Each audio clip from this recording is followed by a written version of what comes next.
Shuichi's Convenient Curse. The story centers on Shuichi Tsuji, an eccentric boy obsessed with curses, black magic, and causing misery to those around him. Shuichi spends most of his time hammering nails into straw dolls, whispering incantations, and lighting candles in dark corners of his home. He claims these rituals allow him to curse anyone he dislikes. At school, he constantly mutters spells under his breath and carries nails in his mouth, a habit that disturbs both students and teachers. Shuichi becomes fixated on a classmate who annoys him. He secretly places cursed objects around her desk: nails, scraps of paper with symbols, and straw dolls hidden among her belongings. Shortly afterward, the girl begins experiencing terrible luck. She trips downstairs, breaks personal items, and narrowly avoids serious accidents. Terrified, she believes someone is targeting her with a curse. Meanwhile, Shuichi watches with excitement, convinced his magic is working. He escalates his rituals, creating more elaborate curses designed to cause greater suffering. However, not everything goes as planned. Some curses seem to affect random people instead, and occasionally, Shuichi himself suffers minor consequences. Despite this, Shuichi refuses to accept responsibility or admit failure. He insists the magic is real, that the fear he instills proves its power. The situation grows worse as the curse causes panic beyond its original target. People around Shuichi begin suffering unexplained misfortune, and the chaos spreads far beyond what he intended. In the end, the story leaves it ambiguous whether the curse was supernatural or psychological. What is clear is that Shuichi's cruelty, obsession, and enjoyment of others' suffering create a self-perpetuating cycle of fear, one that doesn't need real magic to be deadly. Hell Doll Funeral. This story follows a woman employed by a highly unusual funeral service. Instead of traditional burials, this service offers life-size dolls crafted to resemble deceased individuals with horrifying accuracy. Families commission these dolls when bodies can't be recovered, or when grief makes saying goodbye impossible. The protagonist assists during funerals where mourners treat the dolls as if they are truly alive. They speak to them, cry over them, and confess regrets. The atmosphere is heavy, claustrophobic, and deeply unsettling. As the woman continues her work, she notices disturbing details. Some dolls appear warmer than expected. Others seem to subtly shift position between moments. Their expressions occasionally look different from how they were left. She learns that the dolls are designed not just to resemble the dead, but to contain them. Fragments of memory, emotion, or lingering consciousness are somehow sealed inside. Families believe this helps the dead find peace, but the reality is far darker. The dolls appear aware. They experience grief, confusion, and pain, trapped inside artificial bodies, unable to speak or move on. The funerals become performances of denial, prolonging suffering rather than easing it. By the end of the story, the protagonist realizes that this business doesn't help the living or the dead. It traps both in an endless cycle of grief, where letting go is impossible, and death is never truly accepted. Fashion model. Fashion model introduces Miss Fuchi, a model whose appearance immediately unsettles everyone around her. She is tall, unnaturally thin, and possesses a grotesquely wide mouth filled with sharp teeth. Despite her disturbing presence, the fashion industry embraces her unusual look, turning her into a rising star. At first, people dismiss their unease as discomfort with unconventional beauty. That changes when people who insult or reject Miss Fuchi begin disappearing. Victims encounter her alone, in alleys, hallways, or dark streets. When confronted, she reveals her true nature. Her mouth stretches impossibly wide, and she devours people whole, with terrifying ease. Even when she is attacked or seemingly killed, Miss Fuchi always returns. Her body regenerates, and she resumes her career as if nothing happened. The fashion world continues to praise her, blind to the monster in their midst. By the end, Miss Fuchi remains active and unstoppable, a predator thriving in an industry that rewards shock value above all else. The story ends without resolution, implying that she will continue killing indefinitely, hidden in plain sight.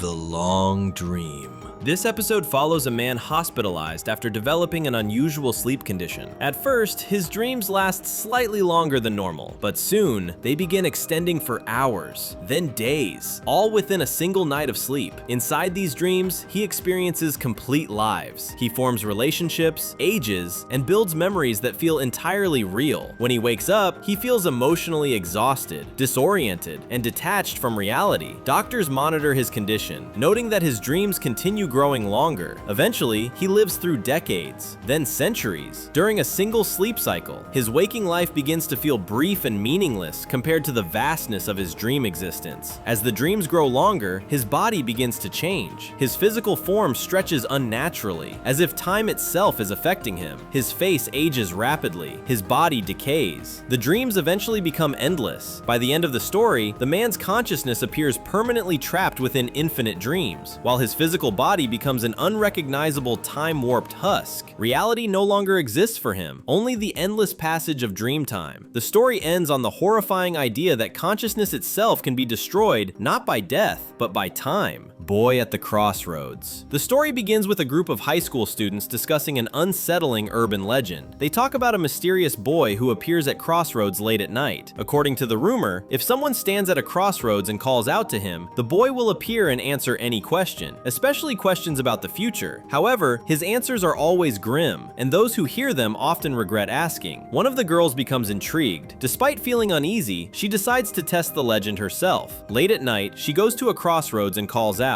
At first, nothing happens. Then, a boy suddenly appears. His face is pale, his expression blank, and his presence feels unnatural. He doesn't speak unless spoken to, simply waiting. Nervously, she asks him a question about her future. The boy answers calmly, giving her a disturbing prediction involving someone close to her. He doesn't elaborate or explain. He simply states what will happen. Shaken, the girl leaves and tries to forget the encounter, convincing herself it was just her imagination. But soon, the events the boy predicted begin unfolding exactly as he said. The details are precise. There's no coincidence. Terrified, she realizes the boy's words weren't a warning, they were a certainty. Desperate to stop what's coming, she returns to the crossroads and summons the boy again. She begs him for a way to change the future, but instead of helping her, he gives her another ominous answer, suggesting that her fate is already sealed. The more she seeks answers, the worse things become. Her obsession with knowing the future only tightens the grip of fate around her. By the end of the story, she understands the horrifying truth. Knowing the future doesn't grant control, it only traps you in fear, waiting for the inevitable. The boy remains at the crossroads, silently offering truths to anyone foolish enough to ask, forever bound to a place where choices lose their meaning. Slug Girl. Slug Girl begins quietly, focusing on a teenage girl living with her family. At first, nothing seems unusual, but small details quickly start to feel off. Her brother notices that she eats an excessive amount of food. Leftovers disappear overnight. She eats far more than any normal person should, yet she's always hungry. Soon, other strange signs appear. There's slime left behind in places she's been. Her skin looks damp. She moves sluggishly, often avoiding sunlight and staying hidden in her room. As her behavior becomes more disturbing, her family grows concerned. She stops acting like herself. She sneaks around at night, raiding the kitchen, leaving trails of sticky residue behind her. Eventually, the horrifying truth becomes impossible to ignore. Her body is transforming. Her skin loses its firmness, becoming soft and gelatinous. Her limbs distort. Her face loses human definition. What was once a girl is now slowly becoming something else entirely. The transformation reaches its peak when she fully turns into a massive slug-like creature. Her humanity is gone, replaced by pure instinct and hunger. There is no cure, no explanation, no mercy. The story ends with her family forced to confront the creature she's become, realizing that whatever she was turning into had been inside her all along. Slug Girl is not about sudden horror. It's about watching someone slowly lose their humanity, one grotesque detail at a time.